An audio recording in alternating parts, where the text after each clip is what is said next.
goodies here. It's me Shishri, CBSE class 10th grader student. So this video is going to be super duper exciting because in this video I'm going to share my night study vlog. So अगर आप मेरे juniors हो, seniors हो, class 10th के students हो और अगर आपको tips और tricks चाहिए so don't forget to like, share and subscribe. So मैं आज करने वाली हूँ control and coordination with my notes. सो मैं चैप्टर पढ़ने वाली हूँ. सो आप लोग सोच रहे होंगे कि अब इतने ऐसे लास्ट मोमेंट के टाइम पर मीन्स जब 1.5 मंथ्स ही बचे हो सो तब आप क्यों पढ़ रहे हो. So let me tell you कि मुझे ये चैप्टर का मतलब मेरे फ्रेंड्स और इन लोग टीचर्स उन लोगों ने बोला था कि one of the hardest and like toughest chapter is. So I decided to do at last and this was one of the biggest mistake which I had done. So मैंने सोचा कि वह आखिरी में कर लेंगे. तो जब मैंने उस टाइम नोट्स पढ़े एंड ऊपर से ही चैप्टर कर लिया था बट अब मेरे प्री बोर्ड्स हो गए हैं. So for the second pre boards I am going to read this chapter. So ऐसा नहीं है कि मैं नोट्स के साथ रिवाइज़ नहीं करूँगी. येस नोट्स के साथ रिवाइज़ भी कर लूँगी एंड मैं चैप्टर्स भी पढ़ लूँगी. मतलब लाइन बाय लाइन मतलब मुझे अच्छा लगता है बायो में लाइन बाय लाइन पढ़ना ताकि जो डीप से डीप चीज़ होती है जो आपको नहीं पता चल रही है वो पता चल जाती है कि क्या क्या छूटा है. एंड मतलब ऐसा कुछ छूटता नहीं है बिकॉज कोई भी आपको वीडियो देगा. देखो हाँ हो सकता है कि लास्ट मोमेंट पे आप क्यों पढ़ रहे हो बट आई थिंक कि मुझे बायो में अच्छा लगता है पढ़ना. सो मैं भी आपको प्रेफर करूँगी कि अगर लास्ट मोमेंट पे आपको अच्छा नहीं लगता है सो प्लीज़ ना पढ़े. सब यही बोलते हैं कि नहीं पढ़ना चाहिए. एक्चुअली मेरा सिर्फ ये वाला चैप्टर ही बचा हुआ है NCERT से पढ़ने का. सो इसलिए मैंने पढ़ रही हूँ एंड आप देख सकते हो मैं हाईलाइट भी करती जा रही हूँ, अंडरलाइन करती जा रही हूँ. सो मैंने ये देखो ये 4 पेज करे हैं. ठीक है ये पढ़े, नोट से पढ़ा, सारी चीज़ें करी. देखो थोड़ा बहुत मतलब 2-3 पेजेस का चैप्टर बचा है और अगर मुझसे होगा तो मैं वो कर लूँगी. अब देखती हूँ मैं. तो मैंने अभी ऑर्डर किया है एंड मुझे मिली है सबसे बेस्ट चीज़. मतलब मैंने अभी फ्लिपकार्ट से ऑर्डर करी थी ये ओसवाल की books. Let me tell you about this. So ये है CBSE क्वेश्चन बैंक्स ओसवाल की साइंस की मैंने ऑर्डर करी है बिकॉज मैथ्स बेसिक में मुझे उसकी कोई ज़रूरत नहीं है because NCERT and exemplar is best. So इसमें मैं आपको बताती हूँ इसके फीचर्स. सो सबसे पहले तो देखो 100 अपडेटेड क्वेश्चन पेपर्स है, टाइमली रिवीजन है, देन कंसेप्ट क्लियरिटी के लिए बहुत सारी चीज़ें गिवन है. देन उसके बाद आप देख सकते हो इसमें chapter wise topic wise solve papers है. देन ये 2024 सिलेबस का है एंड मतलब मुझे तो काफ़ी अच्छा लगा. आप देखते ओसवाल ने लॉन्च किया है. सो सबसे पहले आप देख सकते हो यहाँ पे कंटेंट इंडेक्स है पूरा.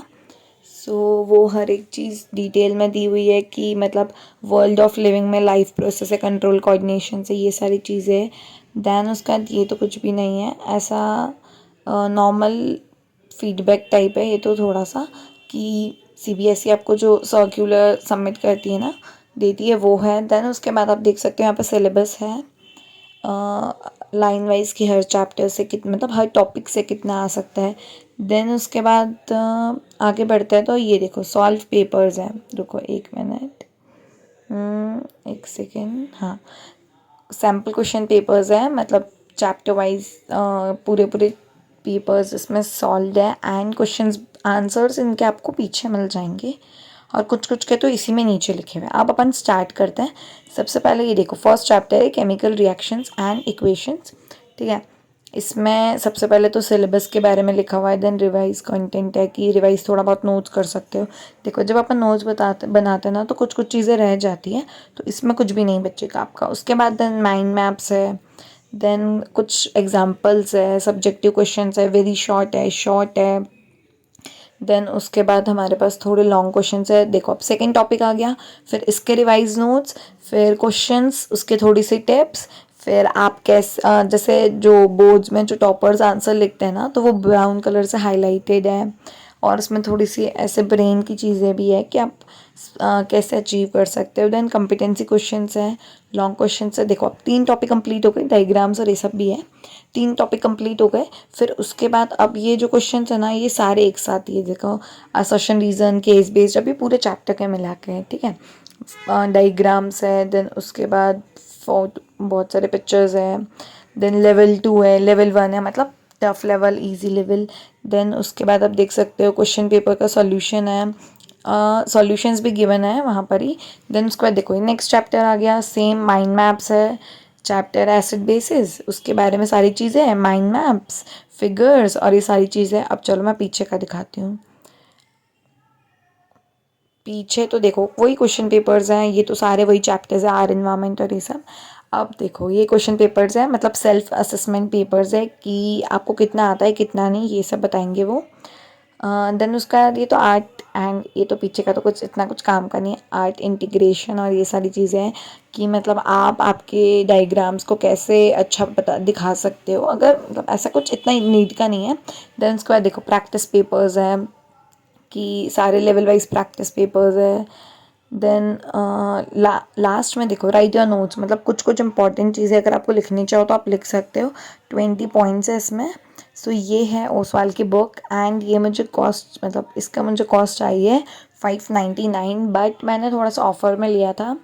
बट अगर आप कॉम्बो में लोगे तो और अच्छे से आपको मतलब और चीप में मिल जाएगी। मैं इसके लिंक डिस्क्रिप्शन में डाल दूँगी, कमेंट में भी डाल दूँगी। अगर आपको अच्छी लगे ना तो मैं कह रही हूँ एक बार परचेस करके ज़रूर देखना।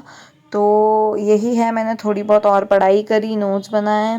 And this is for today, bye, thank you.